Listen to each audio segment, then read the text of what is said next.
দেখো এসছি রোদে রোদে, তারপরে মনা এখনও আসেনি। কালকে ওই যে খেয়ে বেরিয়েছে, মানে খেয়ে দিয়ে যে গেছে, এখন কটা বাজে এখনও আসেনি। ওর ভীষণ ল্যাথার্জি হয়েছে, কোথাও ঘুমাচ্ছে, আমি হয়তো চোখের আড়াল দেখতেও পাচ্ছি না। সকালে ডগাটাকে খাবার দিয়ে দিয়েছে, এদিকে এসে ঘুমায়, ওদিকে এসে ঘুমায়। ভাবছি কী রে, কালকে গতকাল এতক্ষণ ডাকলো, এতবার ডাকলো, আজকে ডাকে না কেন? আরে আজকে আমি যখন বাইরে গেছি ওর টিক্কিটাও পাইনি, মানে টিক্কির ডগা তো না, লেজের ডগাটাও পাইনি। তারপর আমি যখন ঘরে রেডি স্টেডি হচ্ছি তখন ওকে আমি দেখছি বাইরে ঘুরছে আর শুয়ে এবার আমি তো রেডি হয়ে বাইরেটায় বেরোবো, তারপর দেখেছি চলে এসছে। তো ওকে খাইয়ে দিয়ে তারপরে বাজারে গেছি, কিন্তু এখনও আমার ফুলকুলি এখনও আসেনি।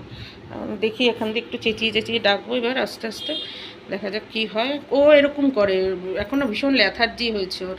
আসলে এই ওয়েদারটাই ল্যাথার্জি, আমার নিজেরই লাগে ল্যাথার্জি, ওর আর আমি কী দোষ দেবো। মাছ এনেছি হচ্ছে রং মিশালি মাছ, এই পাঁচ মিশালি মাছ, বুঝলে, মানে অনেক রকম মাছ, অল্প অল্প অল্প অল্প করে টুকি টুকি করে, ভালোই লাগবে খেতে। আর একটা আজকে কোনো দিন যা করি না, লাগে না অবশ্য, তবু আজকে এনেছি, আমার খুব ভালো লাগছিলো। একটা নিউজ পেপার নিয়ে এসে মাত্র আজকে একটা আনন্দবাজার নিয়ে এসেছি। দেখি একটু পড়ি না আমি সাধারণত, আনন্দবাজারটা আমি অনেকগুলি পেপার দেয় তো, তার জন্য কাজে লাগে পরে আমার। যে যার দাম দেয়। আমাকে জিজ্ঞাসা করেছি কার পেপার বেশি, বলে অবশ্যই আনন্দবাজারে, ওখানে খবরও বেশি থাকে, আমি বলছি অ্যাডভার্টাইজও বেশি থাকে। অ্যাডভার্টাইজেই কাগজ মেরে দেয় আনন্দবাজারে। বন্ধুরা দেখো, আমার তো দুদিন ছিল না, ইন্টারনেট ছিল না, সার্ভার নাকি ডাউন ছিল, তার জন্য টাকা ভরতে গিয়েও ভরতে পারিনি, বুঝতে পেরেছো? জানি না কেন সার্ভার ডাউন ছিল, যতবারই ক্লিক করছিল ওরা টাকা দিয়ে, মানে ও করে না, কি জানি বলে, রিচার্জ ফেল আসছিল, বুঝতে পেরেছো? মানে রিচার্জ করবে তারপর তো টাকাটা দেবো, রিচার্জ ফেল আসছিল, তার জন্য আজকে সকালে গিয়ে করলাম। তো দেখো সকালে তার জন্য বাজারটাও গেলাম, নাহলে আজকে অতটা বাজার ছিল না। আমি রবিবারটা অ্যাভয়েড করি ভিড় বলে, কিন্তু গরমকাল বলে তাড়াতাড়ি করেছে লোকে। আমি আজকে 9:49কে ভেবেছি, 9টা নয়।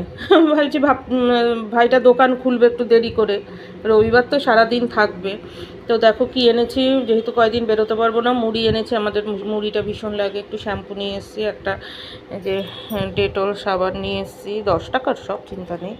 শ্যাম্পু স্যাশেটা খুব লাগে, জামা কাপড়েও লাগে, মাথায়ও দিই, একবারে মাথার সাথে গায়েও হয়ে যায় ওই লিকুইড সাবানের মতো। এখন না আর মটরশুঁটি আনি না, মানে ওই যে কী জানি বলে ছাড়াতে হবে, সেই মটরশুঁটি আনি না। এত মটরশুঁটির দানা, শুধু শুধু ছাড়ানোর জিনিস আনবো কেন, কারণ ছাড়ানোটাই পাই, নিয়ে চলে আসি, একই দাম নেয় প্রায়। অনেক দিন উচ্ছে খাওয়া হয় না জানো, আমার নিম পাতা আমি খেতেই পারি না, নিম পাতা ভালো খেলেও নিম পাতা, মানে নিম পাতাতে আমার কোনো সমস্যা নেই, মানে আমি খেয়ে নিই, তা অনেক আছে নিম পাতা ওই করা, কিন্তু আমার তো অ্যালার্জির প্রবলেম, আমাকে কোনো কিছু ওই ডাইরেক্ট খেতে না করে দিয়েছে, বুঝেছো? আর নিম পাতাটা খেলে আমার একটু সমস্যা হচ্ছে, আমি দেখছি, হ্যাঁ বোধহয় গ্যাস হয়ে যাচ্ছে বা কিছু একটা হয়ে যাচ্ছে, কিছু আমার মাথা টাথা গা হচ্ছে, সে শুকনো খাই আর যাই খাই, কাঁচাটাই খেয়ে নিতাম। কোনো একটা ফুলকপি মার জোর জবরদস্তি, বাবা ফুলকপির দাম, তার চেয়ে বড়ো কথা ফুলকপিগুলি সব ফোটা ফোটা, এখন ভালো না, কেমন জানি, ছোট হলেও কেমন কেমন জানি। তো যাই হোক, ওই পুজো পার্বণের জন্য বোধহয় উঠেছে প্রচুর ফুলকপি, তার থেকে এটাই যা আমি একটু টাইট আর ছোটোর মধ্যে পেয়েছি, কারণ এই বড় বড় ফুলকপি মনে হচ্ছে যেন এক্সিবিশনে দেওয়ার মতো। তো যাই হোক, প্রচুর ফলাদি উঠেছে, আমি তো বুঝতে পারিনি। বাবা কি মশা গো, মশা না যেন হেলিকপ্টার। তারপরে আমি সারা বছরে এবার টমেটো খাইনি, আর আমি পুচকি টমেটো ছাড়া খাইও না, ওই যে গুড়ি গুড়ি টমেটো ওঠে না, কি টমেটো বলে ওগুলিকে, কুল টমেটো নাকি, এইবার পেলাম, নিয়ে এসেছি, এই সারা বছরের খাবো, খেতে হয় আমি জানি, আর আমি ভালোও খাই। আগে কলকাতায় আমি বাসে উঠে, লোকে যেমন এই এই খাবার ওই খাবার নিয়ে ওঠে, বাসে উঠে তারপরে খায়, আমি টমেটো নিয়ে উঠতাম, আর একটুখানি নুন, মানে প্লাস্টিকটার মধ্যেই নুন, টুকটুক করে টমেটো খেতে খেতে যেতাম, বলতে নেই আমার স্কিন আর ওই যে কি চুল টুল সব ভালো ছিল, আর আমার বমি টমিও হতো না বাসে। তো আর এই যে হচ্ছে রোগা শিম, জানো তো রোগা শিম কত ভালো, খুব দাম হয় অন্য সময়ে, এখনও খুব দাম, কিন্তু এই লোকটা উঠে যাচ্ছিলো তার জন্য দিয়ে দিয়েছে, উঠে যাচ্ছিলো মানে ওনার বিক্রি বাট্টা হয়ে গেছে, উঠে যাচ্ছিলো।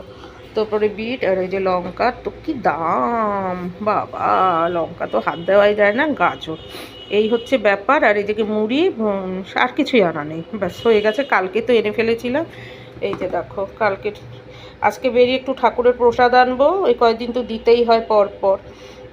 তারপরে এই যে গাজর, দেখেছো গাজরগুলি না খুব সুন্দর হয়েছে, কিন্তু আমার ক্যামেরায় রঙগুলি এরকম মানে ফ্যাটা ফ্যাটা আসছে কেন বলো তো, বুঝতে পারছি না। এই যে দেখো, এই যে দেখো ফ্যাটা ফ্যাটা রঙ আসছে কেন, গাজরগুলি তো খুব সুন্দর কালার।